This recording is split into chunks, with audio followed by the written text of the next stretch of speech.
Welcome to our channel.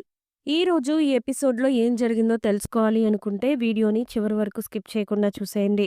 ఇక వీడియోలోకి వెళితే గనక పారిజాతం ఏమో ఇంకా హమ్మయ్య! ఈ రోజుతో ఈ ఇంటికున్న సమస్యలన్నీ తీరిపోయినియి. హ్యాపీగా ఉండొచ్చు మనం అందరం అని జెప్పేసి మాట్లాడుతా ఉంటది ఇంకా జ్యోత్స్నతో అయితే. ఈలోపు సుమిత్ర అలాగే దశరథ ఇంకా శివనారాయణ కూడా వచ్చి చాలా కరెక్ట్‌గా చెప్పావు. ఏదేమైనా సరే మనకొచ్చిన సమస్యని ఈ రోజుతో మనం తీర్చేసుకున్నాము. చాలా సంతోషంగా ఉంది అని చెప్పేసి అలా మాట్లాడుతూ ఉండేసరికి అదే మరి ఆ! మామూలుగా జ్యోత్స్న ఏదైనా తప్పు చేస్తేనేమో దాన్ని తిడతారు. అదే మంచి పని చేస్తేనేమో దేవుడిని పొగుడుతారా? క్రెడిట్ అంతా దేవుడికిచ్చేస్తారా? అని చెప్పి పారిజాతం అంటది. ఇప్పుడు నేనేం చేశాను అని చెప్పి అంటాడు శివనారాయణ. ఏం చేశారు అంటారేంటండి? జ్యోత్స్న దీపం మెడలో తాళి లాగడం వల్లే కదా! ఈ సమస్య నుంచి మనం బయటపడగలం. లేదంటే అదేమయ్యేది, ఇంకా ప్రొలాంగ్ అయ్యేది. అది ఇది అని చెప్పి అనేసరికి అసలు తప్పు చేసి కూడా సమర్థించుకోవడం అంటే ఇదేనేమో! బుద్ధి జ్ఞానం ఉండాలి అని చెప్పి తిడతాడు శివనారాయణ. ఇక ఆ మాటకి పారిజాతం ఏమో మీరు ఎలా అయినా అనుకోండి, ఏమైనా అనుకోండి. ప్రతి చెడు ఒక మంచి కోసమే అంటారు. అందుకే ఈ విషయంలో జ్యోత్స్న చేసిన దాన్ని నేను సమర్థిస్తున్నాను. దీప మెడలో తాళి లాగడం వల్లే ఈ రోజున ఇంట్లో ఈ కార్యక్రమం జరిగింది. అలాగే ఈ పెళ్లి జరిగి మన ఇంటికున్న సమస్యలన్నీ తొలగిపోయాయి. ఇక మనకి ఏ బాధ ఉండదు. త్వరలోనే జ్యోత్స్న పెళ్లి మంచి అబ్బాయితో చూసి చేసేయొచ్చు అని జెప్పి అనగానే ఇంకా హ్యాపీగా ఫీల్ అవుతూ ఉంటాడు. అవునులే. నువ్వు చెప్పింది నిజమే. అయినా ఏంటి ఈ రోజు నీ నోటి నుంచి మంచి మాటలొస్తున్నాయి అని చెప్పి శివనారాయణ అంటాడు. ఇంట్లో ఉన్న సమస్యలన్నీ తొలగిపోయాయి కదా! అలాగే దోషాలు కూడా పోయాయి. అందుకే మాటల్లో ఉన్న దోషాలు కూడా పోయినట్లు మీకు వినిపిస్తుందంతే. అంతకు మించి వేరే ఇంకేం లేదు. సరే గాని ఈరోజు జరిగే కార్యక్రమానికి ఏంటి పరిస్థితి? రేపొద్దున్నే ఏం చేయాలి? ఏమన్నా మాట్లాడుకున్నారా? అని చెప్పి అనేసరికి ఇంకేంటి అర్థం కాలేదు అని చెప్పి శివనారాయణ అంటాడు. ఇంకేంటి అంటారేంటండి?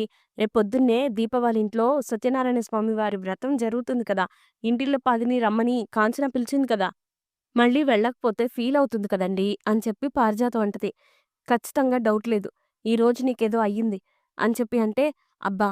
ప్రతిసారి పొగడడం మానేసి రేపొద్దున పరిస్థితేంటో చెప్పండి. పొద్దున్నే నేను, జ్యోత్స్న వెళ్ళిపోతాం. ఏమంటారు? అనగానే, ముందు మీరెళ్ళండి. మేము తర్వాత టైంకొస్తాం అని చెప్పి అంటాడు శివనారాయణ. మరి పొద్దున్నే సుమిత్ర వస్తుందో లేదో కూడా కనుక్కోవాలి కదా! అని చెప్పి అంటది పారిజాతం. ఆ మాటకి సుమిత్ర ఏమో చాలా టైర్డ్‌గా ఉందండి. నేను కాసేపు రెస్ట్ తీసుకుంటాను అని చెప్పి వెళ్ళిపోద్ది ఏం సమాధానం చెప్పకుండా. ఇక ఆ మాటకి సుమిత్ర ఏమో ఇంకా ఎళ్ళిపోయిన తర్వాత పారిజాతం ఏమో ఇంతకీ సుమిత్ర వస్తుందా? రాదా? నాకా విషయం అర్థం కాలేదే అని చెప్పి అంటది ఇరిటేటింగ్‌గా. ఇక ఆ మాటకి శివనారాయణ ఏమో ముందు నువ్వు, జ్యోత్స్న వెళ్ళండి పొద్దున్నే. తర్వాత మేమొస్తాం అని చెప్పి అంటారు. అన్న తర్వాత సరే అని చెప్పి ఇంక ఎవరికి వాళ్ళు వెళ్ళిపోతారు. ఇక మరో పక్క కార్తీక్ ఏమో ఇంక వాళ్ళ నాన్నకి ఫోను చేస్తాడు శ్రీధర్‌కి. శ్రీధర్ ఏమో ఇంకా ఫోను చూసుకొని నా కొడుకు అని చెప్పేసి ఇక ఫోనెత్తి "ఏంటి ఈ టైంలో ఫోను చేశావు?" అని చెప్పి అనగానే "ఏం చేస్తున్నావా?" అని చేశాను అని చెప్పి అంటాడు కార్తీక్ అయితే. "ఏం చేస్తాం? ఏముంటాం? ఇంట్లోనే ఉంటాం.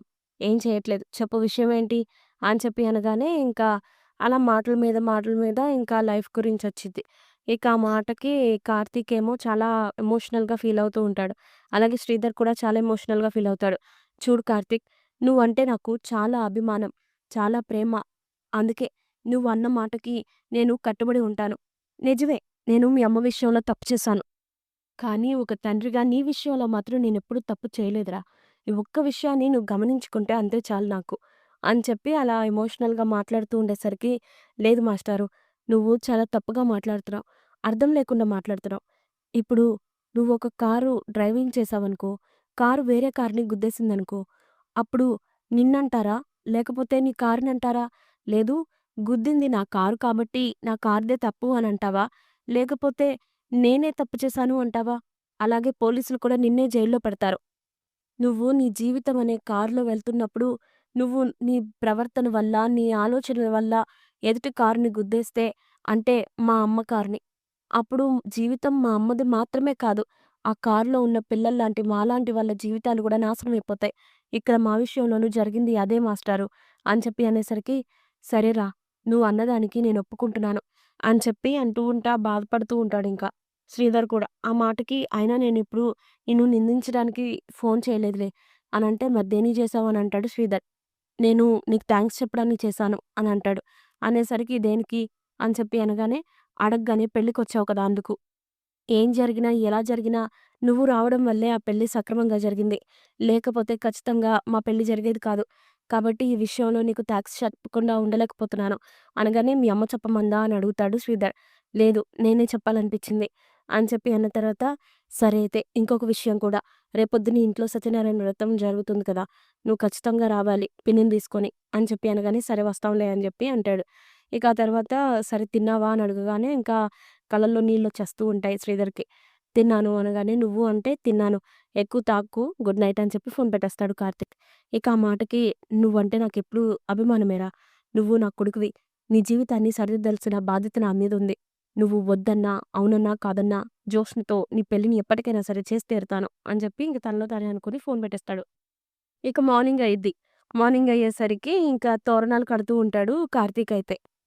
శౌర్య అలాగే అనసూయ ఏమో ముగ్గు వేస్తూ ఉంటారు. ఇంకా కాంచన ఏమో పూలు గుచ్చుతూ ఉంటది. ఇక అప్పుడే ఇంకా కాకులరుస్తాయి. అరిచేసరికి "నానమ్మ, నీకో విషయం తెలుసా? ఇప్పుడు మన ఇంటికి చుట్టాలొస్తారు" అని చెప్పి అనగానే, "ఇప్పుడా? ఇప్పుడెందుకొస్తారే పిచ్చిదానా? అయినా ఎందుకలా అంటున్నావు?" అని చెప్పి అనసూయ అంటది. ఇక ఆ మాటకి "కాకులరిస్తే ఇంటికి చుట్టాలొస్తారని మా అమ్మ చెప్పింది" అని చెప్పి అనగానే, "అదంటే ఒకప్పుడు. ఇప్పుడు అలా ఏం లేదు. కాకులరిస్తే ఇప్పుడు కాకులే వస్తాయి" అని చెప్పి అనసూయ అనగానే ఈలోపు పారిజాతం వచ్చిద్ది. పారిజాతం వచ్చి "అందుకే అలా కాదు చుట్టాలే వస్తారని నేను ప్రూవ్ చేయడానికొచ్చాను" అని చెప్పి అనగానే ఒక్కసారిగా చూసి షాక్ అయిపోతారు. ఇక పక్కనే జ్యోత్స్న కూడా వచ్చేసరికి "ఇదేంటి మీరు పొద్దున్నే వచ్చేసారు" అని చెప్పి అడుగుతాడు కార్తీక్. ఇక ఆ మాటకి "ఏ రాకూడదా బావ? మరి నువ్వు అలా మాట్లాడుతున్నావు" అని చెప్పి అంటది ఇంకా జ్యోత్స్న అయితే. ఇక ఆ మాటకి ఇంక వీళ్ళందరూ కూడా షాకయిపోతారు. ఏంటసలా వీళ్ళలో ఇంత మార్పు అనగానే. ఇక పారిజాతమేమో ఇంకా హడావిడి చేసేస్తూ ఉంటుంది. "అసలిది కొత్తగా పెళ్లయిన ఇల్లేనా? పెళ్ళికొడుకు, పెళ్ళికూతురు ఇలా ఉంటే ఒక చిందు లేదు, ఒక విందు లేదేంటి?" అని చెప్పేసి ఇంక అలా ఇరిటేట్ అవుతుంటే, "అయితే ఇప్పుడు చూడు" అని చెప్పి శౌర్య ఏమో డాన్స్ చేస్తా ఉంటది. ఇక ఆ పాటకి ఇంకా పారిజాతం అలాగే జ్యోత్స్న కూడా డాన్సులు చేస్తారు. చేసిన తర్వాత "వామ్మో! బాగా అలసిపోయాను. రీచార్జ్ అయిపోయింది. వెళ్లి జ్యూస్ తాగాలి" అని చెప్పేసి లోపలికెళ్ళిపోతారు. వెళ్ళిపోయిన తర్వాత జ్యోత్స్న ఏమో ఇంకా నుంచొని "ఏంటత్త అలా చూస్తున్నావు? మనలో ఏంటి ఇంత మార్పు అని ఆలోచిస్తున్నావా? అలా ఆలోచించకత్తా. నీ పుట్టిల్లు ఎప్పుడూ కూడా నీ సంతోషాన్ని, నీ ఆనందాన్నే కోరుకుంటుంది. నువ్వు అనవసరంగా ఆవేశపడి నీ ఆరోగ్యం మీదకు తెచ్చుకోవద్దు. సంతోషంగా ఉండడానికి ప్రయత్నించత్తా. నీ సంతోషం కోసమే మా ఇల్లు మొత్తం కదిలొస్తుంది" అని చెప్పి అనగానే, సరే అని చెప్పేసి, "సరే నేను కూడా లోపలికి వెళ్లి ఏమన్నా పనులుంటే చూసుకుంటాను" అని చెప్పేసి ఎళ్ళిపోద్ది జ్యోత్స్న. ఇక వెళ్ళిపోయిన తర్వాత వీళ్ళలో ఏంటి ఇంత మార్పు? అది కూడా ఇంత సడెన్‌గా? వాళ్ళ నవ్వుల వెనకాల ఖచ్చితంగా ఏదో విషపు కూట ఉంటుంది అని చెప్పి కాంచన భయపడిపోతూ ఉంటే, ఏం చేయాలో అర్థం కాదు అందరికి. ఇక అప్పుడు ఆలోచిస్తూ నుంచుంటే దీప అంటది, "బావ ఇక్కడే ఉన్నాడు కదా! ఖచ్చితంగా ఏదైనా చేస్తే వాళ్ళకే పెద్ద సమస్య అని జ్యోత్స్నకి, పారిజాతన్ గారికి తెలుసులే. మీరు ఊరుకోండి అత్తయ్య" అని చెప్పి దీప సపోర్ట్ చేసిద్ది. సపోర్ట్ చేసేసరికి ఇంక ఏం చేయాలో అర్థం కాదు. ఏది ఏమైనా ఈ గండం నుంచి, ఈ రోజు నుంచి ఆ భగవంతుడే మనల్ని కాపాడాలి అని చెప్పి ఇంకా అలా అనుకుంటూ ఉంటారు. ఇక అందరూ లోపలికెళ్ళిపోతారు. సరే అయితే మీరిద్దరూ రెడీ అవ్వండి. ఇప్పటికే చాలా లేట్ అయింది అని జెప్పేసి. ఇక లోపలికెళ్ళిన తర్వాత ఇంక మరో పక్క ఇక శివన్నారాయణేమో "దశరథ అయిపోయిందా? నేను రెడీ రా. వెళ్దామా? బయలుదేరదామా? ఇప్పటికే చాలా లేట్ అయిపోయినట్టుంది" అని జెప్పి అనేసరికి, "సరే నాన్న బయలుదేరదాం. నేను రెడీ అయిపోయాను" అని జెప్పేసి సుమిత్ర అని పిలుస్తాడు దశరథ. పిలిచేసరికి, "ఏంటండి ఎదురు రమ్మంటారా?" అని చెప్పి అంటది. "ఎదురు రావడం ఏంటి?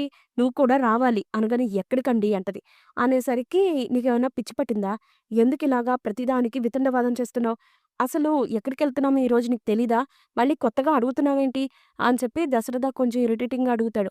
ఇక ఆ మాటకి "ఎక్కడికో చెప్పండి" అని చెప్పి సుమిత్ర స్మూత్‌గా అడుగుతూ ఉంటది. ఇంకెక్కడికి నిన్ననే కదా దీప, కార్తీక్‌ల పెళ్లి జరిగింది. ఈరోజు సత్యనారాయణ వ్రతం అని నా చెల్లెలి ఇంటికి రమ్మని తను ఎంతో పద్ధతిగా ఆహ్వానించింది కదా! అని చెప్పి అంటాడు దశరథ. చూడండి, నిన్నటి వరకు మీరు అన్ని రకాలుగా చేయమన్నారు. చేశాను. పెళ్లి జరిపించాను. ఇంకా అప్పగింతలు గూడా చేశాను. కానీ ఇప్పుడు మళ్ళీ సత్యనారాయణ వ్రతం, ఆ తర్వాత ఇంకో ఫంక్షన్ అంటే నా వల్ల కాదండి. నేను రాలేను అని చెప్పి మొహం మీద జెప్పేసిద్ది. చెప్పేసరికి లేదు సుమిత్ర నువ్విప్పుడు ఖచ్చితంగా రావాలి. ఎందుకంటే ఈ పెళ్లి తర్వాత ఖచ్చితంగా ఈ సత్యనారాయణ వ్రతం అనేది జరుగుతుంది కదా!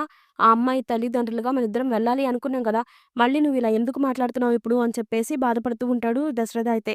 చూడండి మీరు ఏమైనా అనుకోండి, ఎలా అయినా అనుకోండి నేనైతే రాను అని చెప్పి ఇంక లోపలికెళ్ళిపోవడానికి ట్రై చేస్తుంటే, సరే అయితే నేను ఆ రాముడు లాంటి వాడినే. నా పేరు దశరథ అయినా తండ్రి మాటకి నేను జవదాటను. మా నాన్న ఆల్రెడీ వెళ్ళాడు. నేను కూడా వెళ్లి కార్‌లో 5 నిమిషాలు కూర్చుంటాను. నువ్వు సీతలాగా ఓపికగా, సహనంతో భర్త మాటకి విలువిస్తావో లేదో నువ్వే ఆలోచించుకొని ఎళ్ళిపోతాడు. ఎళ్ళిపోయేసరికి సుమిత్ర ఆలోచించుకుంటూ ఉంటది. ఇక మరో పక్క ఏమో పూజ పనులన్నీ స్టార్ట్ చేసేస్తారు. పంతులు గారు కూడా వచ్చేస్తారు. దీప ఏమో పూజ దగ్గర ఏమేం కావాలని అన్నీ అడుగుతా ఉంటది. అడుగుతూ ఇంకా అలా చూస్తూ ఉంటే జ్యోత్స్న ఎదురుగుండా ఉన్న దీపని చూసి ఇక తన మెడలో ఉన్న తాళిని చూస్తూ ఇరిటేట్ ఫీల్ అయిపోతూ ఉంటది. ఇక అందరూ ఇంటికి బంధువులొచ్చేస్తా ఉంటారు. ఇక జ్యోత్స్న ఏమో ఆలోచిస్తూ ఉంటది. మరి రాబోయే కథలో ఏం జరగబోతుందో తెలుసుకోవాలి అనుకుంటే నెక్స్ట్ ఎపిసోడ్ వరకు వెయిట్ చేయాల్సిందే.